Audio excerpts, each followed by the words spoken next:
ফল বিক্রেতা 220 টাকায় কিছু ফল ক্রয় করে বিক্রি করার সময় 30% ক্ষতি করে বিক্রয় করেন, তবে সেই ফলগুলির বিক্রয় মূল্য কত? মানে যারা ফল কিনে, যার কলার দোকান আছে, আপেলের দোকান আছে, সে কলা আপেলটা কি করে লোকের কাছে কিনে। লোকের কাছে যখন কিনেছিল, মহাজনের কাছ থেকে যখন কিনেছিল তখন 220 টাকায় কিনেছিল। তারপরে যখন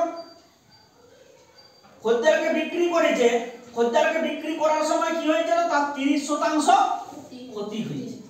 তার মানে নিশ্চয়ই 220 টাকার থেকে কম দামে বিকবে।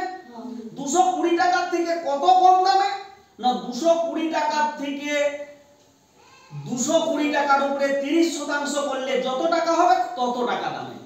তাহলে কি হয়ে গেল, 220 বিয়োগ 220 গুণ 30% বা 220 এর 30%, এইটা এই দামে বিক্রি করবে বা বিক্রি করেছে। 220 বিয়োগ 220 গুণ 30 এর 100, 0 0 0 0, তাহলে 22 3 কত না 66। তাহলে 220 বিয়োগ 66, তাহলে 220 থেকে এখানে 66 বিয়োগ করি 154 154 সমান হচ্ছে কত না 100। তাহলে ফল বিক্রেতা 154 টাকায় ফলগুলো বিক্রি